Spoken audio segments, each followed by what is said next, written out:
Okay, this is part of my video presentation. In part one, I try to discuss with students.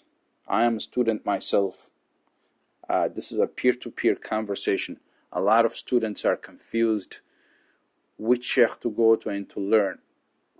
Okay, there are a lot of politics is going on, a lot of force, a lot of confusion. If you are a student, if you are confused, don't worry, you are not alone. Okay, so there is a way you can avoid your confusion, so you can approach the right sheikh in order to learn the right lesson of Islam. Okay, so quickly to review it, how you can identify the right sheikh. Okay, the same person, the same sheikh, somebody will come and tell you, oh, that he's a pious, he's a good Islam, he's a good teacher, he's a good sheikh, you can learn from it. On the other hand, somebody else will come and tell you, oh, that sheikh is not good, he's bad, he's different sect, he came from a different kind of political organization, he has his own agenda, blah, blah, blah, a lot of things you can hear. And I don't blame if you are confused. I was confused in the past. So I'm trying to advise you how to avoid that confusion. So quickly to recap what I said in part one of my video presentation. Okay, as a student, in order you to identify which sheikh is a good sheikh, just go back to the original. Okay? So you can identify who was the original and who's a newcomer. Okay? If your grandpa was celebrating Maulid, that's the original. If somebody new comes and tell you Maulid is haram or shirk act, whatever, he's a new sect. If somebody is changing a little verse or a single verse of the religion, that person is no longer in the same religion. Okay, nobody can come and change part or section or verse of the religion. Okay, as a student, you can, or you should understand this. You don't have to be super genius, like I said in part one, or you don't have to be a mufti to know this. Okay, and like in part one also I said about a prayer for somebody who passed away, and also to make dua for somebody who passed away, not only in Ethiopia, and the whole world pretty much. When somebody passed away, okay, if that person is a Muslim, so what the Muslims are doing, they bury him, they take him to cemetery, they bury him, they make dua for him, they read Quran for him. It is definitely permissible. This is what my grandpa did, your grandpa did. This has been the way for a long time. If somebody new comes and tell you that, oh, that is haram, or you'll be mushrik, or you'll be kafir if you do that, don't listen to that. He's a newcomer. Okay? He's not the original. He's trying to deceive you. He's trying to misguide you. So don't listen to that. Likewise, the same thing. Visiting the graves. Okay? So to visit a grave is a good thing. This has been there for generation after generation. The Muslims used to go to the grave, visit the dead, read Quran for them, make dua for them. It is definitely permissible in our religion. If some sect comes and tell you not to do that, don't listen to that. Even don't go to that person. Don't learn from that. Okay? There are deviants. So this is the very basic thing. The other thing, as a Muslim, every accountable Muslim is responsible to learn about his basic aqidah. Okay? Aqidah means Tawheed, or the other name of Aqidah is Tawheed. So in Tawheed or Aqidah, you learn about Allah, what befits in Allah, what doesn't befit in Allah, the attributions of Allah, the meaning of Ashhadu an la ilaha illallah wa ashhadu anna Muhammadan Rasulullah. This is a very, very basic stuff as a student. Okay?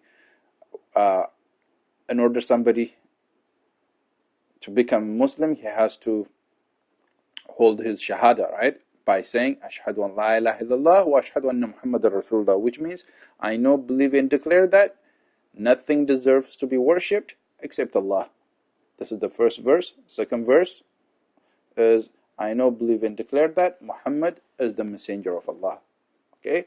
You should know this. You should stay in Islam. You should not plan to become a kafir, or you should not do any act that will take you out of the religion. This is very basic stuff. Just understand, just try to learn the attribution of Allah. This is very important. One of the attributions of Allah, Allah is the most powerful, Allah is a creator, everything else is His creation. Allah doesn't need anything. Allah is different from His creation. Like I said, Allah doesn't have a beginning, Allah doesn't have ending. Allah is not limited to a direction. Allah is not up, Allah is not down, Allah is not on the left, right, or in front, back. So Allah is not limited to a direction. So Allah exists without a place. Okay? Laysa kamithlihi, everything go into laysa kamithlihi shay'an, which means Allah doesn't resemble His creation at any format. His creation needs food, Allah doesn't need food. His creation are making mistake, Allah doesn't make mistake. Everything happens through the will of Allah. Okay, laysa kamithlihi shay'an. Okay, if somebody comes and tell you that Allah sits, Allah doesn't need to sit. This violates the basic rule of laysa kamithlihi shay'an. Okay, yeah. So Allah to sit, which means there is a change happens, occupying space happens, and limited to some direction happens. This doesn't befit an Allah. If somebody comes and tell you this, don't listen to that. Okay. Now, what's going to happen, because I'm preparing this video, I'm predicting. Okay. I am a student, like I said. I'm not a sheikh. I'm trying to address this video specifically to the students, or somebody who's confused, or somebody is trying to identify who the right sheikh or who's the right jama'ah or not. Okay, just somebody by listening to this video, he said, oh, are you against this sect? Or are you a Habash? Please don't label me to anything. I'm a Muslim. Okay, you call me a Habash, I don't have any problem with that, as long as that refers to the part of Ahlul Sunnah wal Jama'ah as what your dad, my dad, or your grandpa, my grandpa used to be. Okay? So what I'm trying to say, please be careful with all the politics, don't be a weapon of somebody's bad agenda. Just try to stick with the original, try to learn the true matter, and try to embrace Islam, spread the knowledge. Okay? So finally, please forgive me if you are hurt because of this video or because of this presentation. My intention is not to hurt anybody. My intention is to teach whatever I know. I'm a student in our religion. If you know a single verse, or if you know one thing, you should spread it. You should keep the information go among the Muslims without you add, reduce, exaggerate, and so on. Okay? And please don't forget me in your prayers. Barakallahu fikum. Try to learn the right stuff. Inshallah ta'ala, Allah will help you. Thank you.